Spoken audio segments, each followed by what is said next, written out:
Why did TLC hold Arista hostage? The record? The record company, Clive Davis, we held them hostage like guns, the whole shebang. They made $75 million and got handed $50,000 checks. So TLC did what no other act dared to do. They stormed Clive Davis's office, kicked Diddy out of a meeting, and held the entire label hostage. We went up there and held everybody hostage, and Puffy was the one that snitched us out. Yo, B, yo, your girl's up here mad bugging, yo. What? Decades later, Chilli quietly confirmed another truth, what she witnessed while dating Usher. And why did Diddy panic the moment she started talking? He did the ultimate no-no. You don't do that, and he did that, and I'll never take him back, so it's a done deal. He did. He really did. This is about what happens when three women decide to fight back and never back down. TLC didn't start off dangerous. They started off broke.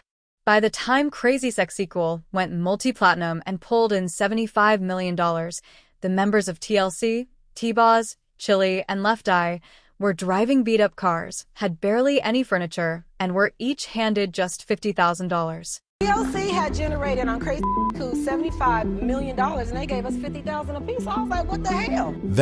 That's when everything changed. Left Eye, fresh out of the diversion center after setting her ex's house on fire, had met a new group of associates while locked up. Women who didn't play. Ex-cons. Big. Intimidating. Down to ride. So when Lisa said, let's go get our money, the plan was set in motion. They didn't go through managers. They didn't file lawsuits. They drove straight to New York. Clive Davis, the man behind Arista, was at the top of the food chain. Puffy, still going by that name at the time, just happened to be in a meeting with Clive when TLC showed up. Cousin walks over, at the time it was a tape, stops the tape, gives it to Puffy and says, TLC's got a meeting with Clive and you got to go. Your meeting's over. TLC's crew spread through the building, snatching plaques, posters, anything with their name on it, and loaded it all into a waiting limo. Their limo driver was the getaway car. One of their girls acted as security outside Clive's office. Nobody got in. Nobody got out. They told Clive they were broke. They told him L.A. Reid was pointing fingers. Then the cops showed up. Clive had a decision to make: press charges and risk headlines, or handle it quietly. TLC left with no arrests. But soon after, the money came. Not all of it. It was recoupable, which meant they still didn't see most of it. But renegotiations started. The label was rattled. TLC made it clear they weren't just artists. They were fighters. From that moment on, Diddy knew TLC wasn't the type of act you control. They were the kind you run from. They didn't just scare Clive. They embarrassed Diddy. And years later, Chilli gave us a clue that the tension between TLC and Diddy ran deeper than anyone realized. Want to hear my joke I have? Ready? This is good. See if you like it. A lot of multiple nominees, multiple Grammy nominees this year. Lauryn Hill's got 4, TLC's got 8, and Sean Combs 5 to 10. Get it? Like he's going to jail? Right. All right. It was just a joke. Rosie O'Donnell made a crack on live TV, and Chilli burst out laughing. She laughed harder than anyone else in the room. And the look on her face?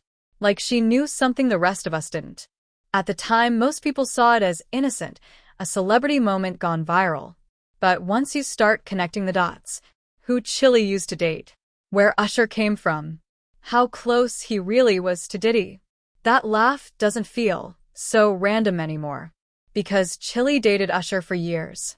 And Usher, at just 14 years old, had been sent to live with Diddy in New York by LaFace Records. He called it Puffy Flavor Camp. I moved to New York City, and I lived with Sean Puffy. Meanwhile, behind the scenes, people were already talking. And when Chilli and Usher got together, it wasn't just romance. It was proximity to one of the most powerful and allegedly dangerous men in music. And the question that's haunted fans ever since: what did Chilli see or hear while dating Usher during his Diddy years? This wasn't just pillow talk. This was a woman dating a man who had lived in Diddy's house, partied with Diddy's crew, and was hospitalized after a situation involving Diddy. Usher did have a situation And that situation led Usher to the hospital. There were rumors of an STD. There were stories that Kim Porter found tapes. There were claims that Diddy bragged about it all. And now, legal documents mention an unnamed artist with a Vegas residency and a Super Bowl performance.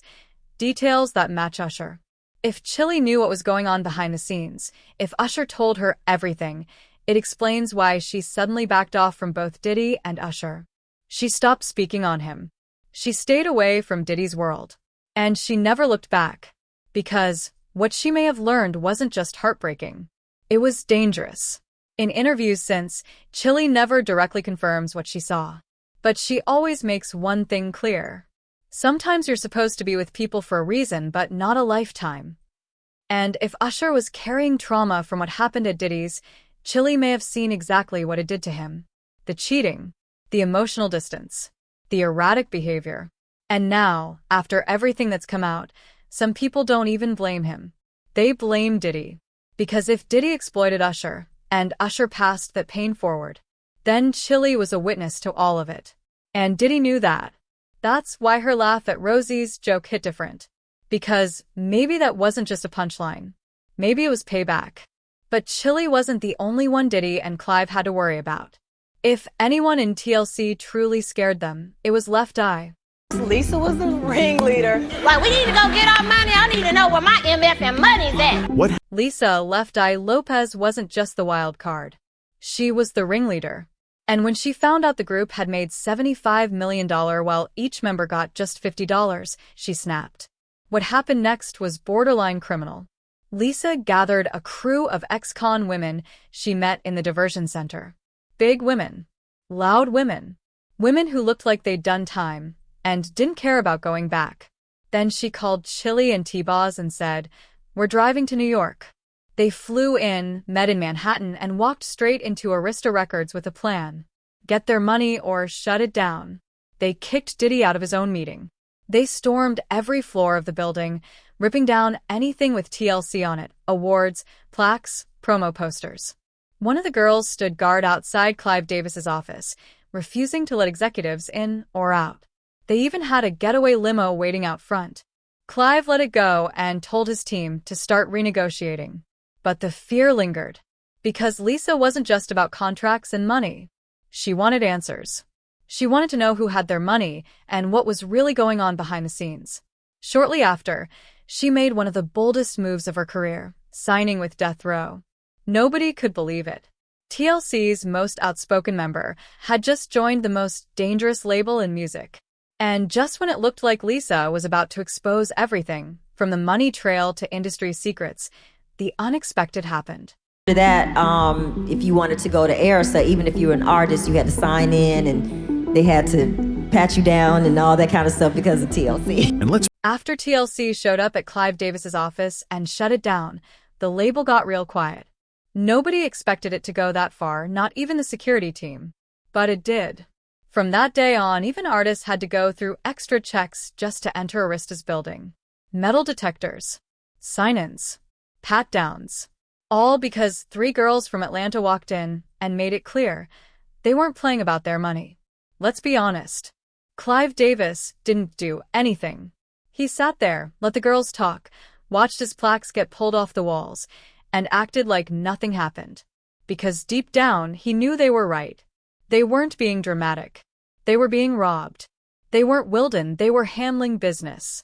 TLC didn't hire a bunch of lawyers. They didn't send angry letters. They pulled up face to face and made it clear. If we don't get paid, you don't get peace. Eventually, they got a better deal. Still not fair, the label kept recouping off them. But it was enough to stop the bleeding. Enough to let them tour again.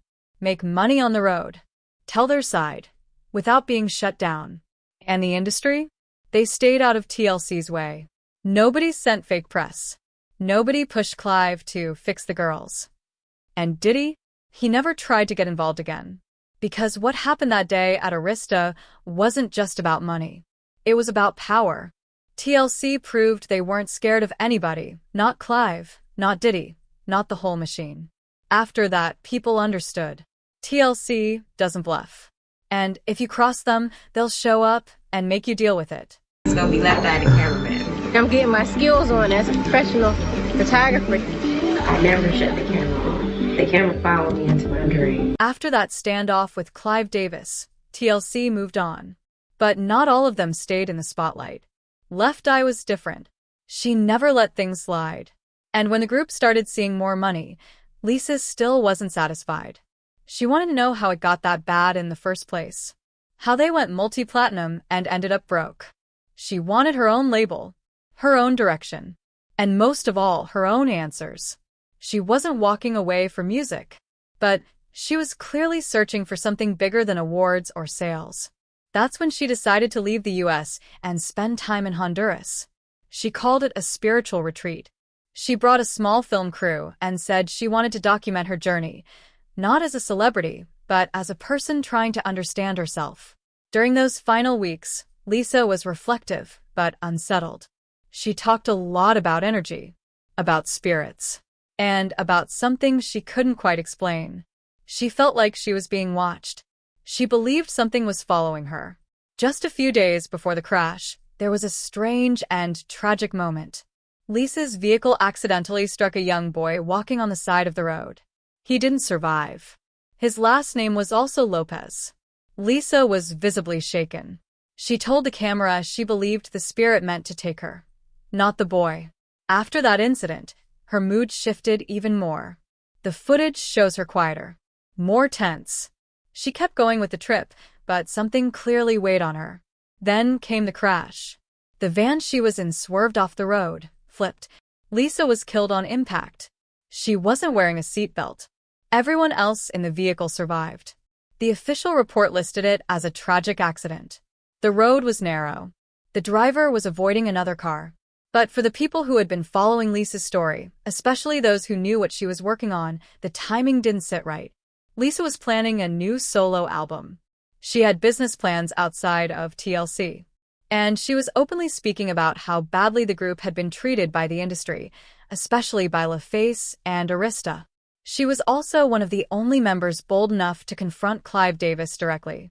In her last interviews and taped footage, Lisa sounded more independent than ever. She wasn't just focused on music. She wanted ownership, real answers, and accountability for how much money had been taken from them.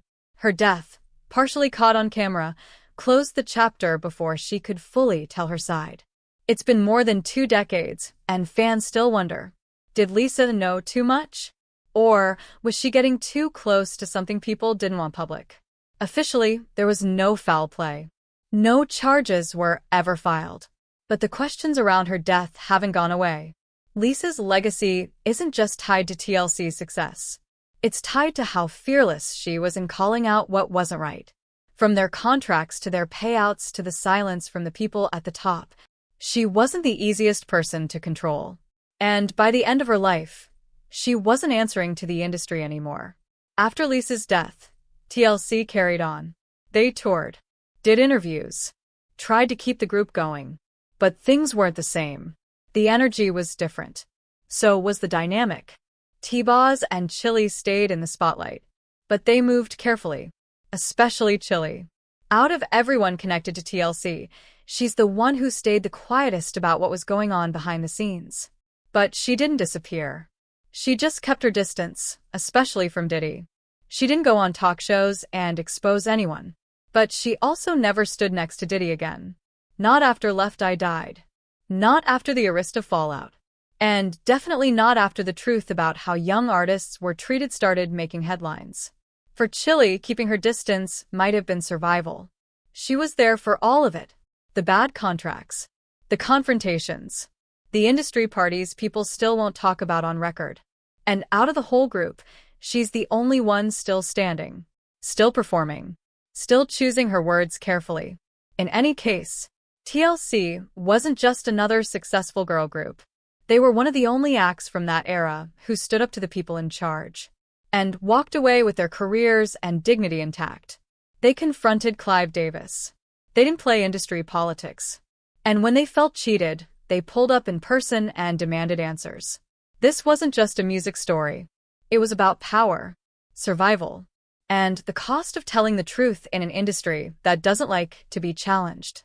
And after what happened at Arista, one thing became clear. Nobody ever tried TLC again.